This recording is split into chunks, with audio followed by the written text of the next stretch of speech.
अभी क्या हुआ, 118 एलिमेंट को क्लासिफाई करने के लिए जो पहले हमारे ब्रिटिश साइंटिस्ट थे वो थे डॉबेनर-ट्रेड्स, लेकिन वो हर एक एलिमेंट का, फर्स्ट वाला एलिमेंट थर्ड वाले एलिमेंट का प्लस करके उनका एवरेज करके जो भी आंसर आता था वो बीच वाले एलिमेंट के साथ बराबर रहना चाहिए था, ऐसा डॉबेनर-ट्रेड्स कहते थे।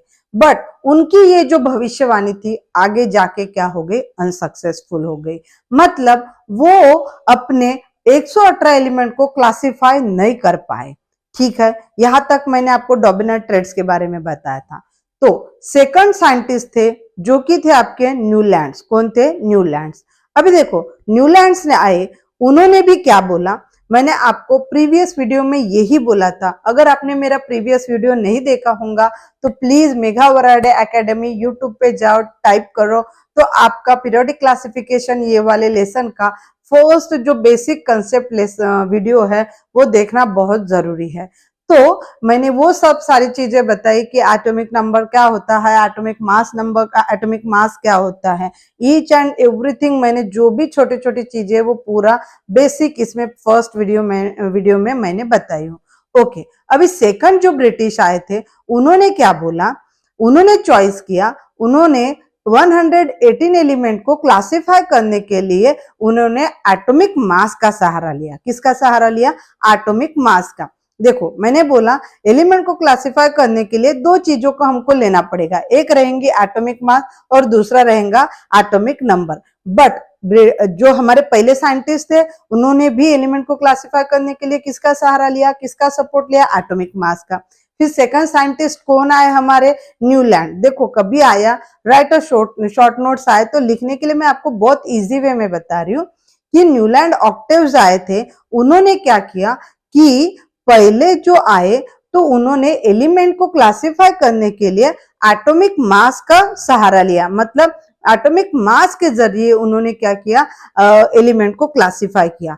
ये एक बात हो गई। सेकंड चीज क्या थी, उन्होंने हर एक एलिमेंट को उनकी एटॉमिक मास के इंक्रीजिंग ऑर्डर में लगाए। ठीक है, पहले बात क्या बोली मैंने, उन्होंने न्यूलैंड्स ने क्या किया, उन्होंने किया कि 118 एलिमेंट को क्लासिफाई करने के लिए एटॉमिक मास का सहारा लिया। ये है आपका first point. What is the second point कि मैं बोल रही हूं उन्होंने हर एक एलिमेंट को उनके एटॉमिक मास के इंक्रीजिंग ऑर्डर में लगाया। मतलब हाइड्रोजन का एक, बाद में 2, 3 ऐसे, तो ऐसे एलिमेंट्स को उन्होंने लगाया।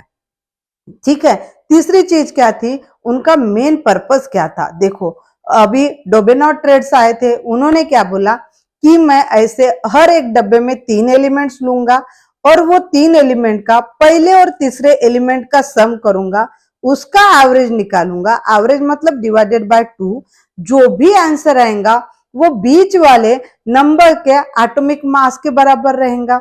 ऐसा किसने बोला था? डॉबेनर-ट्रेड्स ने बोला था। लेकिन हर टाइम ऐसा होना पॉसिबल था क्या? नहीं था। तो वो भी क्या हो गए, सक्सेसफुल हो गए। मतलब ट्रेड्स दिया था, डॉबेनर्स ने क्या दिया, ट्रेड्स दिए। और न्यूलैंड ने क्या दिए, न्यूलैंड ऑक्टेव्स। मतलब उन्होंने क्या दिया, उन्होंने दिए आपको साउंड के नोड दिए। क्या दिए? नोट्स नहीं, नोड। जब हम साउंड के बारे में अगर बात करते हैं तो जैसे हम बोल रहे हैं सा रे ग म प ध नी सा, सा जो आ रहा है ये और से आपका क्या हो रहा है, एट्थ वाला जो रहता है वो रिपीट होता है। मतलब आपके साउंड का जो नोड रहता है, तो उन्होंने क्या बोला, उन्होंने 118 एलिमेंट को क्लासिफाई करने के लिए साउंड के नोड का मतलब साउंड के नोड की हेल्प ली।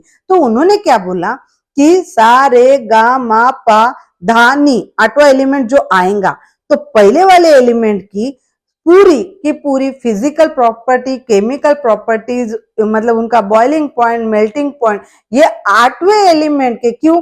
क्योंकि ये सा से स्टार्ट हो रहा और 8वां जो एलिमेंट आ रहा वो भी आपका सा रिपीट हो रहा है ना, सा रे गा मा पा धा नी सा आ रहा। मतलब न्यूलैंड क्या बोल रहे थे कि पहला एलिमेंट और 8वां एलिमेंट ये दोनों के सिमिलर, क्या फिजिकल प्रॉपर्टी सिमिलर आएंगी, केमिकल प्रॉपर्टी सिमिलर आएंगी, बॉइलिंग पॉइंट, मेल्टिंग पॉइंट, ये पहले वाले एलिमेंट से 8वें वाले एलिमेंट में क्या रहेंगी, सेम पाई गई है। ऐसा किसका कहना था, ऐसा आपके न्यूलैंड ऑक्टेव्स का कहना था। तो मतलब न्यूलैंड ऑक्टेव्स, ऑक्टेव्स का मीनिंग क्या होता है, 8। ऑक्टेव्स का मीनिंग क्या होता है, 8। तो देखो न्यूलैंड लॉ के बारे में अगर बोलोगे तो क्या किया उन्होंने, सबसे पहले उन्होंने एलिमेंट को क्लासिफाई करने के लिए एटॉमिक मास को चॉइस किया। सेकंड चीज क्या की उन्होंने कि हर एक एलिमेंट को उनके इंक्रीजिंग ऑर्डर में लगाया, कि इनके एटॉमिक मास के इंक्रीजिंग ऑर्डर में लगाया। फिर उन्होंने क्या दिया, उन्होंने दिया आपको साउंड नोट, जो कि होता है आपका सा रे गा मा पा धा नी, और जो सा रिपीट हो रहा है मतलब 8वां, मतलब पहला और 8वां एलिमेंट आपका क्या रहेगा, उनका सेम रहेगा। ऐसा किनका कहना था, ऐसा कहना था आपका न्यूलैंड ऑक्टेव्स का। तो चलो उनके थ्योरी में उन्होंने मैंने जैसे बोला वैसा अभी पूरा देखो। Newlands arrange the known elements in increasing order, उन्होंने हर एक एलिमेंट को इंक्रीजिंग ऑर्डर में लगाया। Atomic masses based the classified into the element, जब उन्होंने हर एक एलिमेंट को इंक्रीजिंग ऑर्डर में लगाया तो वो उनके एटॉमिक मास को देख के उन्होंने क्या किया, इंक्रीजिंग ऑर्डर में लगा दिया। और उन्होंने एलिमेंट को क्लासिफाई करने के लिए किसका सहारा लिया, एटॉमिक मास का सहारा लिया। Started that the every eight element had, उन्होंने बोला पहले वाले एलिमेंट की और 8 वाले एलिमेंट की फिजिकल एंड केमिकल प्रॉपर्टी क्या रहेंगी, सेम रहेंगी। ऐसा किनका कहना था, न्यूलैंड लॉ का कहना था। तो देखो this is called the law of octaves. Octaves क्यों बोला गया है, क्योंकि जब हम सा रे गा मा पा धा नी, तो ये जो सा रिपीट हो रहा है उसी को हम क्या बोले, 8 नंबर में आ रहे हैं, तो इसीलिए हम उसको बोलेंगे ऑक्टेव। समझ में आया।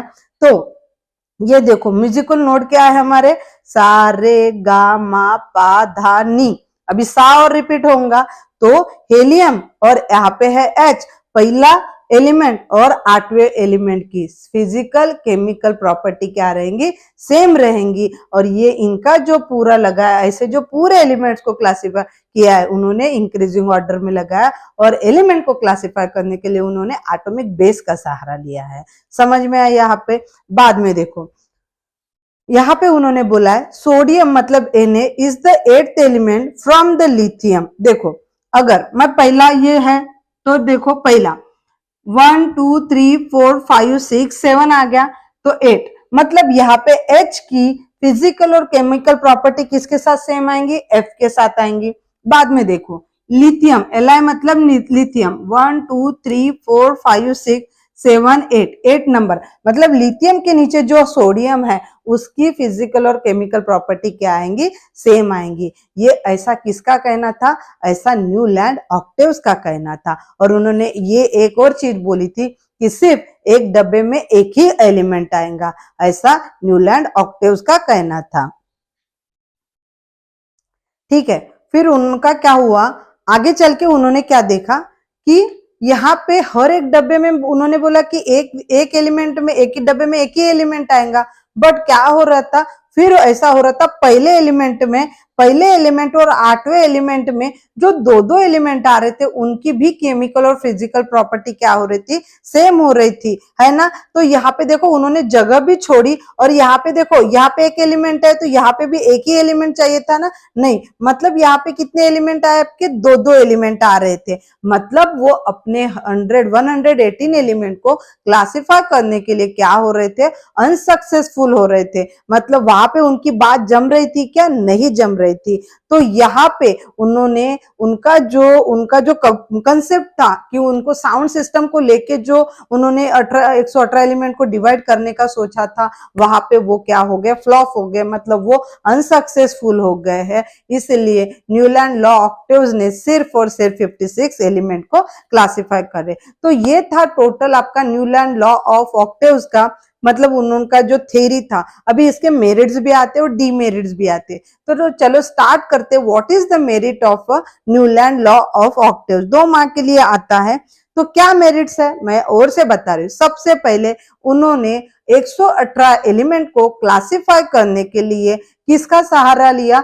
एटॉमिक बेस का सहारा लिया। किसका लिया? देखो, Newland arrange the known element in increasing order. उन्होंने हर एक एलिमेंट को इंक्रीजिंग ऑर्डर में लगाया।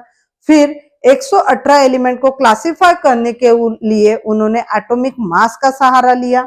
बाद में उन्होंने क्या किया कि पहले वाले एलिमेंट का और आठवें वाले एलिमेंट की फिजिकल और केमिकल प्रॉपर्टी क्या रहेंगी? सेम रहेंगी। ये थर्ड आपका एडवांटेजेस है, मतलब this is the third merit. और उसी को हम क्या बोलते थे? लॉ ऑफ ऑक्टेव्स बोलते थे। और यहाँ पे हमने और एग्जांपल देना चाहिए आपको। सोडियम ये फर्स्ट एलिमेंट है और उसका मतलब लिथियम आपका पहला एलिमेंट है और सोडियम आपका आठवां एलिमेंट है। तो सोडियम और लिथियम की फिजिकल और केमिकल प्रॉपर्टी क्या पाई गई? सेम पाई गई है। ये पूरा आपका न्यूलैंड लॉ ऑफ ऑक्टेव्स के बारे में था। This is the overall merits of Newland law of octaves. तो अभी डीमेरिट्स क्या थे न्यूलैंड लॉ ऑफ ऑक्टेव्स के बारे में? चलो, उन्होंने कितने एलिमेंट को क्लासिफाई किया? उन्होंने 118। जब न्यूलैंड ऑक्टेव्स ने ना एलिमेंट को क्लासिफाई किया ना, तब 118 एलिमेंट्स नहीं थे, तब आने के ही थे। बट जितने भी थे उनमें से उन्होंने 56 एलिमेंट को क्या किया? क्लासिफाई किया। ये तो बहुत बड़ी बात थी, अचीवमेंट थी। देखो यहाँ पे लिखा है कि आउट ऑफ द 56 एलिमेंट, कितने? 56 element, Newland law of octave was applicable up to calcium. और वो कहाँ तक था? सीमित आपका कैल्शियम तक था। बाद में दूसरा क्या देखा? दूसरा डिमेरिट क्या था? In order to fit all the known element Newlands place two elements. मतलब उन्होंने बोला एक डब्बे में एक ही एलिमेंट चाहिए, लेकिन उनके कंसेप्ट के थ्रू एक डब्बे में कितने एलिमेंट्स आ रहे थे? 2 एलिमेंट्स आ रहे थे। और उनका फिजिकल और केमिकल जो प्रॉपर्टीज थी वो भी क्या आ रही थी? आपकी सेम आ रही थी। इसीलिए आप बाद में मतलब उनका जो कंसेप्ट था उसमें वो जो उन्होंने नोट्स दिए थे उसमें वो क्या हो रहे थे? फेल हो रहे थे। ये उनका थर्ड वाला डिमेरिट है। और चौथा वाला क्या है आपका? Newland octaves did not have provision. मतलब वो अपने कंसेप्ट को पूरी तरह से प्रूव नहीं कर पाए और इसीलिए वो अपने 118 एलिमेंट को बराबर पूरी तरह से क्लासिफाई नहीं कर पाए। समझ में आया क्या यहाँ तक? चलो अगला देखते हैं।